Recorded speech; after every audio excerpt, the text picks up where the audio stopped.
Olá, sejam todos bem-vindos. Sou a Luma Caruso, fisiologista e nutricionista esportiva. Estou aqui para mais um Pod Vivax na rede Vivax de televisão, trazendo para você sempre muito esclarecimento e informação sobre um emagrecimento saudável e assim trazendo um pouco mais de saúde para a tua vida. Hoje eu estou com uma pessoa aqui muito especial, a Bárbara Muniz. Depois de uma infância super complicada, ela ressignificou tudo isso. Hoje ela é escritora e está vencendo a obesidade. Bárbara, muito obrigado por ter aceito o nosso convite, viu? É uma honra estar aqui com você. Está tudo bem? Olá, muito bem. Obrigada pelo convite. Estou muito feliz de estar aqui. É uma honra pra gente estar aqui com você. Poder compartilhar nossas histórias, né? Compartilhar nossas histórias, né? As pessoas entenderem, né? Principalmente essa situação do emagrecimento, como que isso acontece e principalmente levar bastante informação sobre esse tema, né? Que eu sempre falo assim, todo mundo tem 2 quilinhos para emagrecer, todo mundo. Se você chegar no restaurante, na fila de um banco, todo mundo vai chegar, ai, mas eu tenho essa gordurinha, eu tenho... Opa, vamos começar a entender o contexto disso tudo, né? Ô, Bárbara, conta pra gente um pouquinho sobre a sua infância, como que foi, assim, você nasceu aqui em São Paulo? Sim, eu sou aqui de São Paulo. Na minha infância eu não tive muito problema com obesidade. Eu comecei a perceber um ganho de peso assim que eu perdi meu pai, né? Então, a partir dos 12 anos, meu pai faleceu. E ali não sabia lidar muito com aquela perda, com a situação, né? A minha mãe vivendo um luto, com 2 crianças pequenas em casa, também não estava ali para acompanhar, monitorar o que estava... Ela trabalhava? Trabalhava fora, 2 filhos agora, sem o marido, uma outra realidade. E foi ali que hoje, quando eu volto, né, a me enxergar, olhar a Bárbara crescendo, foi aonde eu ganhei bastante peso. Né? Sim, o novo, né? Ter que trabalhar, ter que lidar com o novo, Sim. né? É complicado. Né? Eu sempre falo muito isso, gente. Fisiologicamente, o cortisol, que é o hormônio do estresse, ele vai se fazer presente todas as vezes que você estiver num campo meio minado, né? Então, psicologicamente falando, a gordura nada mais é do que uma capa protetora. Quanto mais essa capa, quanto maior essa capa, mais distância eu tenho do próximo, né? E automaticamente o cortisol vai vindo ali, que é o hormônio do estresse. Então, todo aquele estresse, né, da situação da perda, da situação de você ter que refazer aquele seu castelo todo, Exato. Acabou, não tem jeito, entrando com uma compulsão alimentar. E os gatilhos que vão sendo gerados, né? Porque naquele momento eu me vi com uma ausência da paternidade, então um abandono, não entendia o porquê, me culpava outras pessoas.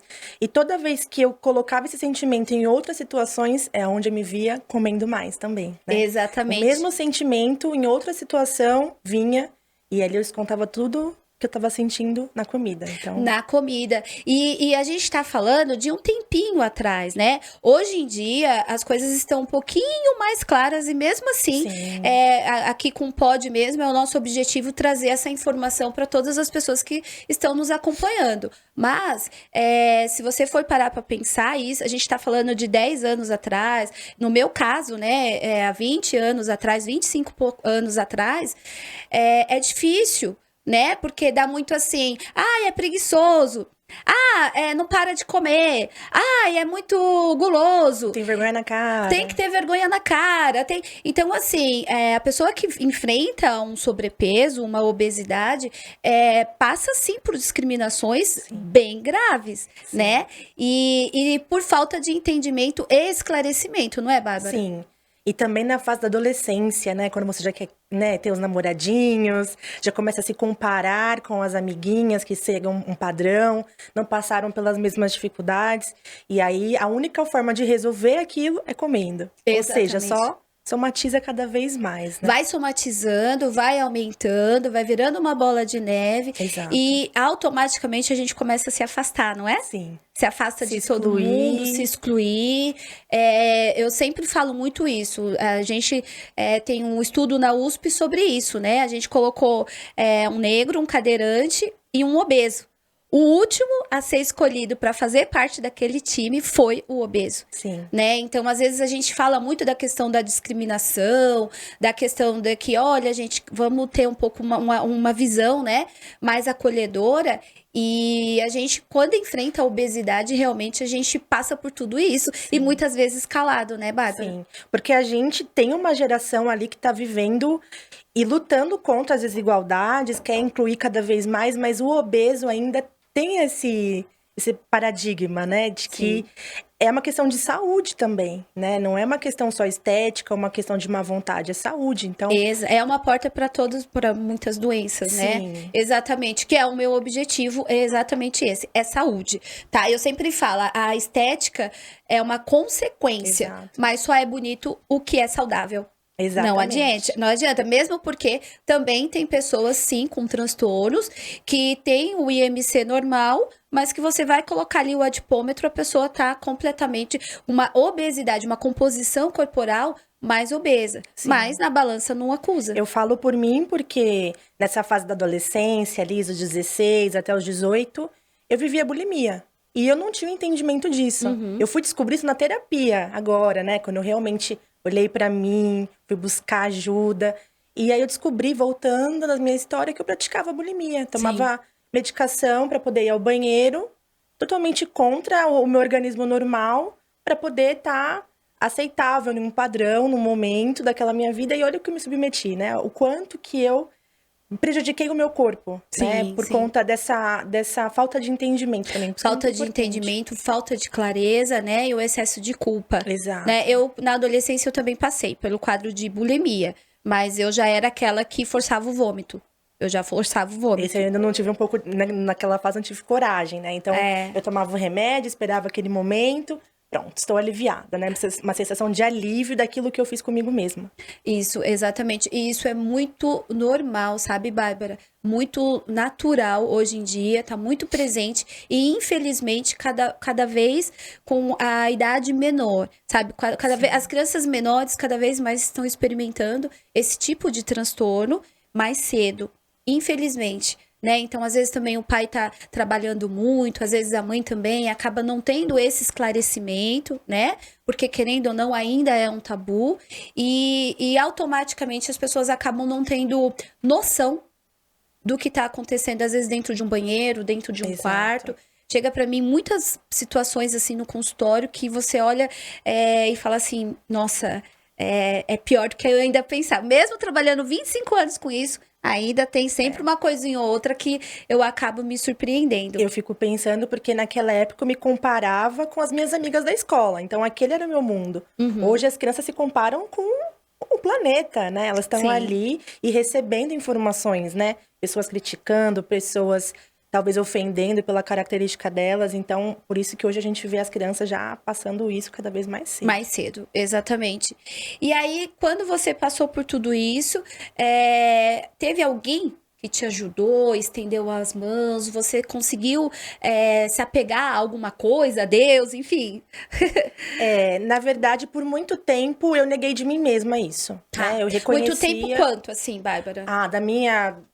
Dos 12 até os 26, 27, 28. Eu tô com 30 anos hoje. Nossa, estendeu bastante, né? Então, eu buscava ajuda médica para saber como tava tireoide, tinha alguma disfunção. E nunca apresentei nenhum quadro assim que o médico me falou, você vai morrer. Então, para mim, tava tudo certo. Entendi. Né? Pra você e pra sua família, né? Sim. Então, para mim, tava...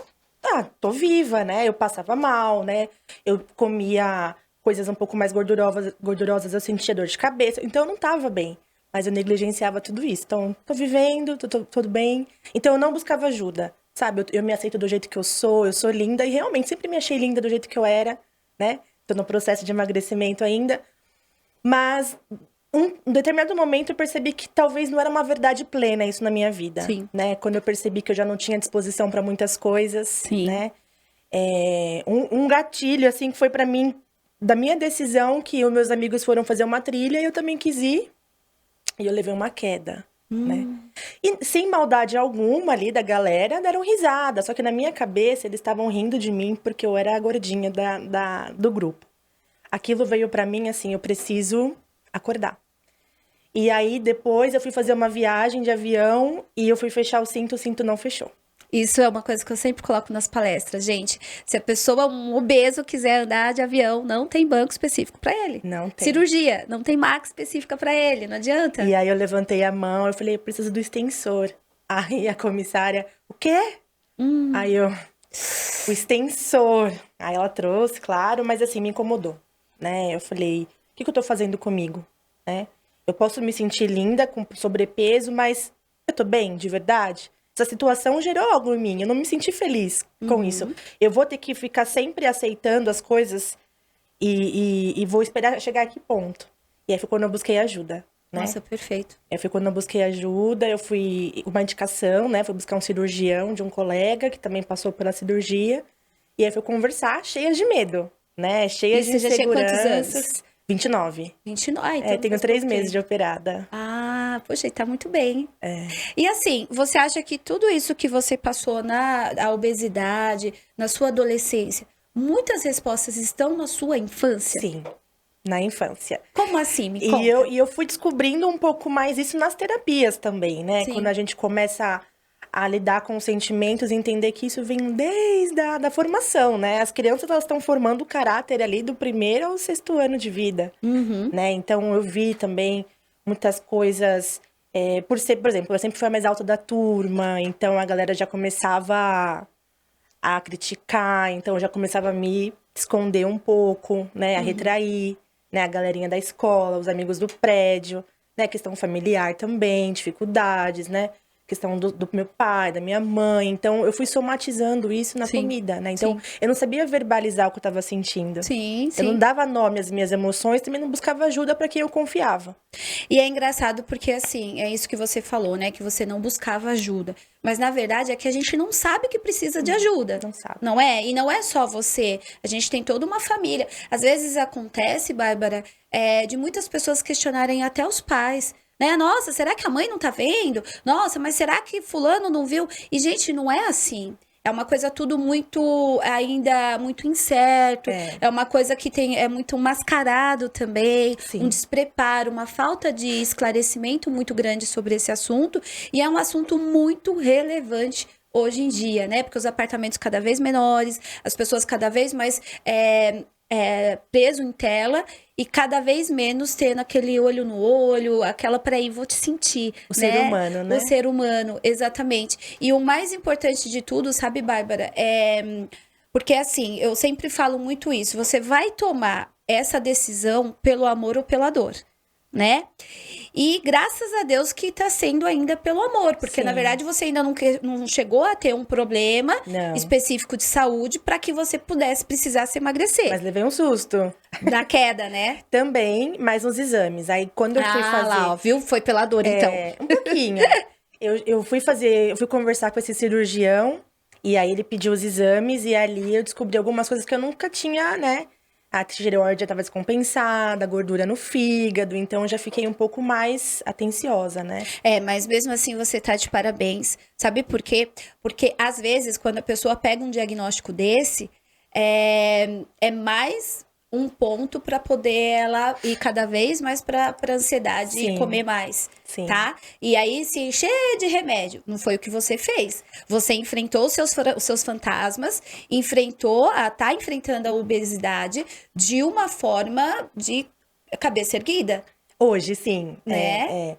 No passado, eu buscava muita medicação também. Olha, tá vendo? De forma errada, né? Então, eu ia pro psiquiatra, manipulava o que eu tava sentindo pra ele pra realmente tomar remédio. Então, ansiolítico, antidepressivo, remédio pra parar de fumar. Então, eu tomei esses remédios, mas aí eu tinha os efeitos colaterais e eu falava, não tô fazendo bem pra mim, né? Sim. É pela minha saúde, então por que eu tô tão focada na estética? Se os remédios não estão me ajudando, porque eu não tenho essa doença para esse tratamento, eu tô manipulando, né? Sim. Para outro resultado. Então, foi quando eu falei um basta, e aí eu passei um tempo ali tentando me achar, porque eu tinha muito preconceito com a cirurgia, né? Eu não queria fazer.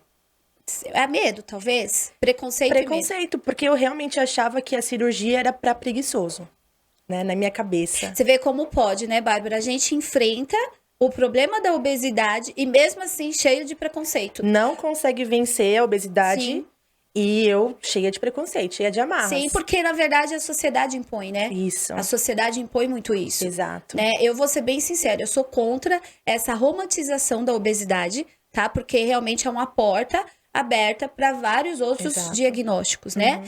Mas é muito triste também, porque do mesmo jeito que você tá passando por um problema, não tem essa autoaceitação.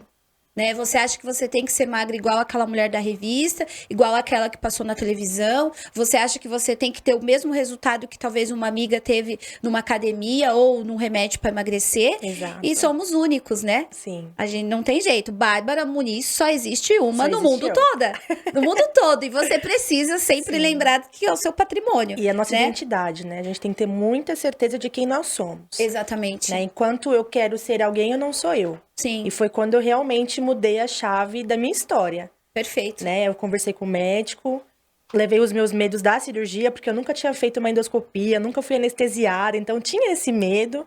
Ele super me acalmou, e aí eu levei os meus preconceitos pra ele. Né? Falei, eu acho que a cirurgia pode ser o método mais fácil, pra mim pode ser um sentimento de perda, porque eu poderia conseguir fazendo exercício físico, dieta. Ele falou assim, Bárbara, você lida com a obesidade. Ele foi bem claro comigo. Se uma pessoa tem problema no braço, ela opera o braço. Tem um problema em outro órgão, opera. Por que a obesidade você não quer operar? Né? Qual que é o seu preconceito? Aí eu falei, poxa, foi coisas que empurraram dentro de mim, né? Mas também eu vou te contar uma coisa. Eu acho que realmente 30%, 40% é sim a cirurgia. Mas o restante todo é o trabalho da terapia, né? Sim. Sem a terapia, eu tenho certeza que eu teria dado uma descompensada. Descompensa.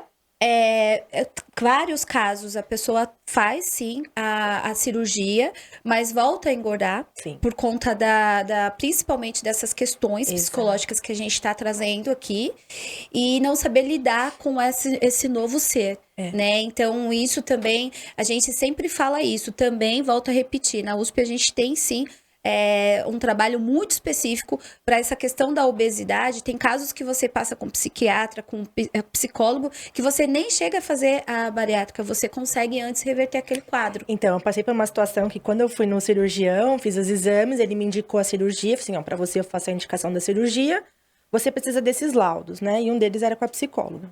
Fui até a psicóloga, e aí ela me deu 10 encontros semanais, um por semana, né? Eu lembro que na hora, quando ela me falou isso, eu desmotivei. Eu falei, não quero mais. Porque você quer pra ontem, né? A gente é imediatista. E aí eu lembro que eu tive uma amiga que me acompanhou bem de perto, né? Ela que me incentivou a buscar a cirurgia, me mostrava várias coisas na internet.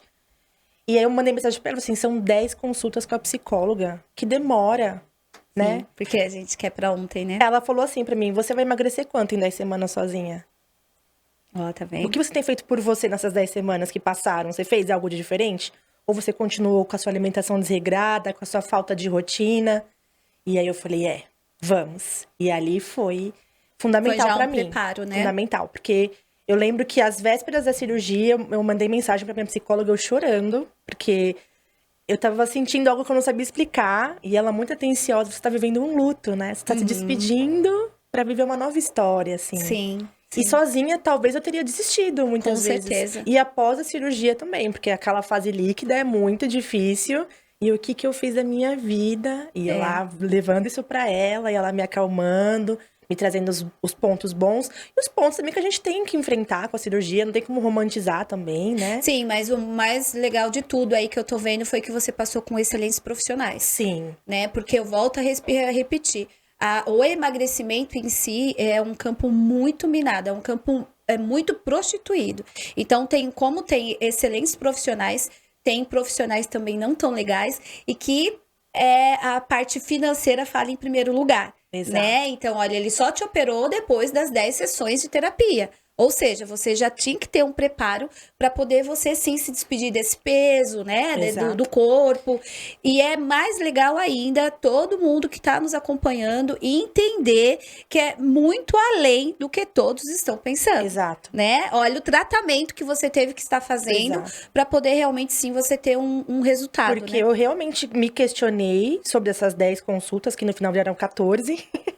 E aí eu ponderei, eu falei, eu acho que eu vou pagar um psicólogo que me dê o laudo. Porque a gente busca com pessoas, tem os laudistas, você vai atrás, você consegue. E aí eu falei, mas por quê? Né? Pra que tanta essa pressa? Eu vou viver um processo, eu não vou acordar da cirurgia magra. Exatamente. Então, quem vai me auxiliar nesse pós-operatório e no pré-operatório precisa estar comigo, precisa conhecer quem é a Bárbara, para no momento de dificuldade me reconectar comigo mesma. Então, eu sempre falo para quem me pergunta, gente, não abram mão do tratamento com toda a equipe.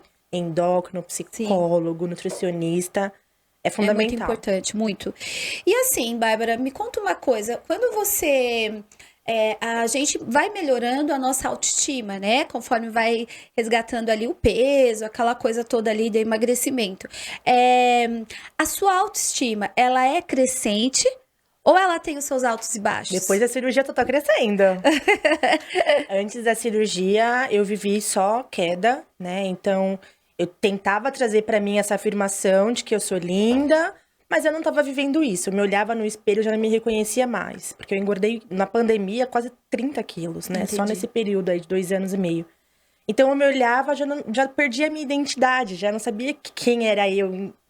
Buscava roupa, não encontrava. Procurar roupa, comprar roupa, sapato que não cabe mais no pé, não conseguia amarrar o sapato. Só sapato que fecha, que encaixa. Aí eu comecei a perder toda a minha vaidade, assim, sabe? Sim. Não queria sair com as minhas amigas, queria ficar em casa. E aí, após a cirurgia, os primeiros resultados, agora, eu já estou me sentindo maravilhosa cada vez mais. Gostando, exatamente. Sim. Mas mesmo assim, tem os altos e baixos depois, né? Igual você comentou que logo depois que você operou, tinha hora que você chorava, ai, o que eu fiz? Mas eu acho que foi mais por conta da dieta mesmo, né? Porque é muito rigorosa. É rigorosa. E no pré a gente faz, né, a preparação pra dieta, mas quando você tá ali, você fala, não tem como voltar atrás. Porque a mente busca, né, o lanche, que é fácil, porque eu tinha que preparar os meus alimentos. Eu não tinha esse hábito, eu comprava tudo. iFood, chegava em casa, eu só descia e pegava. Sim. Essa rotina de fazer mercado, de selecionar os alimentos. Então, foi um processo e hoje eu tô amando. Exatamente. Na verdade, a mente busca porque ela realmente tá habituada àquela quantidade de carboidrato e doces, né? Então, quando você entra com carboidrato, você dá uma pancada de energia pro cérebro. Sim. Né? Então, você necessita. Tanto é que, às vezes, dependendo da dieta, que as pessoas fazem essas dietas mirabolantes, as pessoas acabam ficando mal-humoradas, as pessoas ficam extremamente estressadas, mas por falta daquele alimento. Sim. Então, isso realmente acontece muito. E aí, quando você decidiu, você falou, não, agora eu vou operar, está decidida. O que mudou na questão alimentar e comportamental da Bárbara antes e para a Bárbara hoje? Emoção, né? O emocional totalmente controlado devido a buscar ajuda com psicólogo, né? Eu sei que eu não posso mais... porque a mente, eu operei o meu estômago, né? E a minha mente é a mesma. Então, as minhas emoções não podem ser refém disso, do alimento, né? Eu não posso simplesmente comer porque eu estou triste ou porque eu estou feliz. A gente lida com dificuldades todos os dias, no trabalho, na faculdade, no dia a dia, no convívio. E eu não posso simplesmente me sentir que perdi, que estou triste e comer. Então, isso eu venho tratando isso em terapia. Sim. E hoje eu vejo realmente que eu não tenho mais essa dependência emocional, assim, de verdade. E a questão mesmo de sentir o alimento, sabe? De buscar no mercado e eu escolher, não escolher o pacotinho. Minha mãe falava, você é pacotinho, porque você só quer o pacote pronto. Olha. Ela chamava de pacotinho. E aí, escolher a fruta, entender a quantidade que eu preciso, né? De preparar o alimento. Hoje eu tiro um dia da semana, preparo, congelo. Acho isso tão bom pra mim, meu momento comigo mesma. Estão cuidando de mim, estão me valorizando. Sim, cuidando do seu patrimônio, né? Que é a sua saúde. Exato. Né? E assim, é engraçado porque quando tudo isso você poderia ter passado ou passou, mas não se dava conta, né? Então, sempre o mais rápido, sempre o mais fácil, porque você queria as coisas para ontem, mas na verdade a necessidade maior seria dessa pancada de energia aí que você sempre... Mas uma coisa muito interessante, Bárbara, que eu quero passar para você e vejo que você tem uma abertura, uma clareza muito grande para estar orientando, né? A gente, esclarecendo.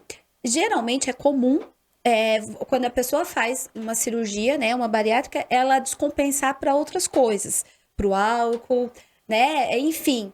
Isso, você tá tendo esse cuidado? Você tá tendo esse preparo ou não? Sim, a psicóloga foi muito clara comigo, né? Falando sobre essa troca da dependência, né? Da compulsividade. Da compulsividade. E hoje, até o momento, né? Tenho 3 meses de operada, não tenho essa essa troca ainda, né? Então, eu vejo que... Mas você se vigia também, né? Eu me vigio, exercício físico, né? Buscando, hoje, já tô liberada 3 vezes por semana fazendo. Quando eu vejo que a cabeça já tá pensando em algo que não tá com a minha nova realidade, busco uma tarefa, busco sair, conversar. Conversar é um alívio da alma, né? Eu sempre falo, né? Se você hoje não consegue falar com a sua terapeuta, chama uma amiga, um parente, uma mãe, só coloca pra fora. Perfeito. Hoje eu falo muito isso, porque por não saber, na minha infância, eu guardei muito tempo. Isso refletiu no meu corpo, virou uma camada gigante de gordura. Sim. E hoje eu não quero mais isso, sabe? Eu sempre falo, eu sei de onde eu saí. Né? Eu operei com 130 quilos, né? Eu sei de onde eu saí, eu não quero voltar. Né? E eu sei o que me levou até lá. Então, eu sei que caminho eu não vou tomar de volta. Perfeito, perfeito. Deus abençoe, não mesmo. Não mesmo, tá muito bem preparada para isso. Sim. Você se sente uma vitoriosa? Me sinto. Hoje eu falo, foi a melhor escolha que eu fiz, sabe? Vencer os meus preconceitos, a minha insegurança. Claro que ainda tem muita coisa por vir, eu ainda falo que a flacidez, a sobra de pele ainda é algo que eu tô tentando trabalhar minha mente também. Você já emagreceu quantos quilos? 23 quilos. 23? Eu emagreci 47. Já eu quero chegar nisso. Eu quero chegar. Mas você vai conseguir, pode ter certeza. E a flacidez ainda é algo que eu tenho, né, trabalhado na minha mente. Então, exercício físico que eu posso fazer. O que tá na minha alçada aqui? Né? Então, eu não vou ficar me culpando, me martirizando de que eu quero sair maravilhosa como a Graciane. Eu não vou. Vai ser a minha história, né? Sim. São metas alcançáveis. Eu tenho um objetivo, né? Exatamente. Então, isso torna um processo menos competitivo comigo mesma, né? Sim, porque somos imediatistas, né? Sim. E aí, o que acontece? Para você chegar àquele objetivo, você precisa de 10 degraus, né? E é muito interessante isso, no consultório acontece muito isso. Então, por exemplo, eu preciso chegar naquele objetivo, eu preciso emagrecer 10 quilos. Poxa, mas a pessoa emagreceu 9, vai, um exemplo. Ao invés dela gostar, ficar feliz com que ela emagreceu esses 9 quilos, ela fica prestando atenção naquele 1 que ela ainda não conseguiu. Exato. Né? E aí a gente para e fala assim, poxa, mas faltavam 10. Hoje faltam 1. Calma, né? Isso já é um processo vitorioso. Exato. E a gente tem que ter... E isso daí é com o processo. Não adianta. É gostar de fazer a sua comida, é gostar de ir pra academia, é olhar na frente do espelho. Muitas pessoas chegam no consultório que não tem espelho na casa, né? Então, assim, realmente você não vai ser igual àquela modelo da televisão, mas você vai ser a melhor versão da Bárbara Muniz. Exato. E a partir do momento que você tem a sua melhor versão, não é qualquer pessoa que pega que leva. Né? Você sabe os seus valores, você sabe quem você é, você sabe onde você esteve e como faz para não chegar. Exato. Então, eu sempre falo assim, a gente para de dar pérolas a porcos. Né? Você começa a filtrar muita coisa e começa a entender o contexto que você faz parte de um todo, mas você não é o todo de ninguém. Sim. Né? Isso é muito importante, porque às vezes o preconceito, às vezes a forma que a pessoa está lidando com aquele problema já está no coração dela, já está inserido. Então, ela vai falar o que o coração dela tá cheio. Então, se uma pessoa chegar pra você e falar, você tá bem, você tá ruim, enfim, independente do seu peso, independente de qualquer coisa, você pode dar ouro pra pessoa, você pode carregar a pessoa no colo. Mas se a pessoa não estiver bem, Bárbara, não adianta. Sim. Ela vai estar sempre colocando ali um empecilho, ela vai estar sempre colocando ali um problema e não tem jeito de você agradar. Exato. De forma alguma. Até nesse processo pós-cirúrgico, a gente busca alguns perfis no Instagram, né, de pessoas que fizeram a bariátrica, e aí você vai se comparando. Deixa eu ver, no 3º mês, quanto ela perdeu? Sim. Aí eu vou lá, vou olhar, nossa, eu acho que eu perdi menos, nossa, e agora? E aí o médico falou pra mim, Bárbara, você tá dentro do esperado, então você tá bem. Sim. Eu que tenho que te monitorar, né, sim. Entender o que tá acontecendo. Então, realmente, parar com essa comparação com o outro, cada um tem a sua história. É o que eu falo muito sobre identidade, né? Uhum. A gente saber quem nós somos. Sou mobilizadora social, então atuo com crianças, né, de abrigo. E elas também são muito roubadas nisso, né? Porque perderam os pais, né? De alguma forma, estão afastados e eu me enxergo nisso. Porque eu também perdi o meu pai, né? Uhum. E, graças a Deus, não passei por uma situação de acolhimento. Minha mãe sempre esteve lá, cuidando de nós, mas as crianças não. Então, de alguma forma, eu dou o meu tempo para que elas tenham isso, a identidade delas, né? E a gente vê tão novinhas, pequenas, já não se aceitando, né? Lidando com... não sabendo lidar com as emoções, né? Então, exatamente. De alguma forma, o que eu aprendi aos 30, aos 29 por 30, para que elas aprendam com 4, com 5, né? Dar nome, confiar em pessoas, dizer o que sente. Porque a consequência disso é muito grande, né? Exatamente. E aí, nessa história, nesse caminhar, né? Você veio o livro, mas na verdade a sua formação também né? Não, eu sou administradora. Isso, eu trabalho no mercado financeiro. Não tenho nada a ver com a área da educação ainda, né? Estou ingressando agora, fazendo pedagogia. E a minha vivência é com as crianças do abrigo hoje, né? Onde a gente passa um momento de família com eles. Mas você faz como voluntária. Ah, que legal. Voluntária. E aí você fez um livro, Nada João, é isso? Exato. E aí esse livro, ele fala do quê, Bárbara? Sobre sonhos. Sonhos? Sobre sonhos. Que legal. O João foi uma criança que eu conheci dentro do abrigo, né? Olha. Ele é uma vivência real que eu tive com ele. E ali a gente estava incentivando as crianças a sonharem. Que infelizmente hoje é tanta informação nas crianças que eu acho que elas se perdem, né? Nos sonhos delas, né? Não se comparar com um amigo, não se comparar com a história do outro, delas. Perfeito. E o sonho do João era ir pra piscina. Olha que Conhecer simples. a piscina. Simples. Conhecer uma piscina. Conhecer uma piscina. Oh, meu Deus. E ali a gente explicou pra ele, né, que não seria naquele momento, mas que Deus iria atender a oração dele. E aí, infelizmente, eu não tive mais contato com o João, porque ele foi vítima, né, de violência infantil dentro do abrigo. E isso ficou muito no meu coração, né? Eu falei, as crianças precisam sonhar, eu preciso sonhar. Esse livro veio bem às vésperas da minha cirurgia, foi um grande incentivador pra mim, de resgatar isso em mim, de sonhos, porque os sonhos é não só para crianças, né? Para todos nós. Sim, e eu acabo tendo, né, um trabalho voluntário também especificamente com criança. E eu sempre falo muito isso, a criança, ela tá na formação, ela tem uma vida inteira pela frente. E às vezes, por um ato desse, por uma situação dessa, é roubada, né, o sonho, o futuro, né, crianças de abrigo, é muito interessante, porque quando você tá dentro do abrigo, você começa a aprender muito sobre a rotina ali do abrigo, né, eu não sei esse que você frequenta, mas vários que eu frequentei, eles acabam tendo, inclusive, eles não podem escolher a roupa, né? Então, por exemplo, uma calça, de quem acordar primeiro vai pegar aquela calça. A camiseta, de quem acordar primeiro vai ser aquela camiseta. Uma fase também muito difícil, que é aquela fase ali dos 18 anos, que o governo, ele aluga 6 meses uma casa para aquela pessoa que sai do abrigo sem família, sem nada e sem uma profissão. Exato. Né? Então, assim, eu sempre falo muito isso. Gente, a gente precisa profissionalizar esses jovens dentro do abrigo. Isso. Né? Por quê? Porque dentro do abrigo existe sim vida, existe sim crianças. Com potencial. Exatamente. E aí, o que acontece? Você veio e trouxe tudo isso para o abrigo, né? Isso. E são vivências que a gente tem única, né? Eu imagino quanto que você não se apegou ao João. Sim. Porque aí, no caso, ele foi abusado e aí ele teve que ser transferido. De abrigo e aí eu não tive mais contato com ele, né? Mas aí eu permaneço como voluntária. São 5 abrigos que a gente atende hoje.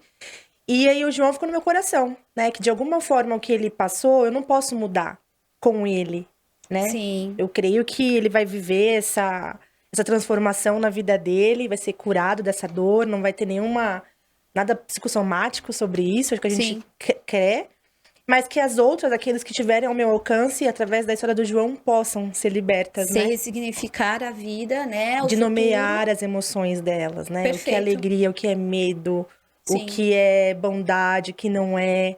Elas darem nome, aquilo que eu não dei na minha infância. Não, e pode ter certeza que você está ajudando muito, porque realmente é muito difícil. E o objetivo do livro, qual que é?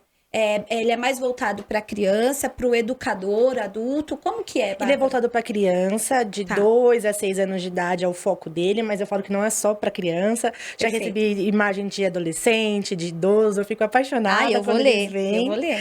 E é para gerar sonhos mesmo, né? Para não desistir. A última página vem para que isso seja feito de uma forma escrita ou desenhada, para que realmente venha gerar isso no coração deles, né? E automaticamente ela aprender um pouco mais a lidar com as suas emoções. Isso, e a confiar em alguém. Sempre muito importante. O personagem tem uma personagem, né, que sou eu, que mostra para a criança, no caso da história, que ele pode confiar em alguém, não guardar segredos, não se sentir sozinho, para realmente ter essa verbalização, para o alívio da alma. Perfeito, exatamente. Tem esse objetivo. Sim, sim. E aí, me conta, por exemplo, o livro, ele traz para as pessoas, por exemplo, eu sou uma criança e eu estou conseguindo ler esse livro. E aí é uma linguagem da Infantil. qual ele vai entender. Ele é totalmente ilustrado pela Bruna, uma amiga querida minha. E ele vai entender. O livro, eu não falo sobre o abuso, né? Ele não tem essa intenção. Ele vem como uma prevenção. Então, como que eu falo isso para a criança? Ensinando ela a dizer o que sente. Perfeito. Ensinando ela a acreditar e a confiar em alguém adulto, maduro o suficiente para protegê-la e para gerar nela esse sonho. Então, de uma forma bem leve, lúdica, alegre. Porque a história é triste por trás, mas para as crianças vem como alegria. Perfeito, como esperança. perfeito. Então, essa seria a maior reflexão do livro. Sim, sim. Tá. Trazer esperança, gerar sonhos. Nossa, muito legal. Aonde a gente encontra o livro, Bárbara? No meu Instagram, @BárbaraMunizProtege, tem o link para comprar o livro, tá lá. Ai, perfeito. E eu sempre, para terminar o meu pod, gente, passa muito rápido, né? Nossa Senhora. Já. Para terminar o meu pod, eu sempre falo assim, por que você nasceu? Me conta.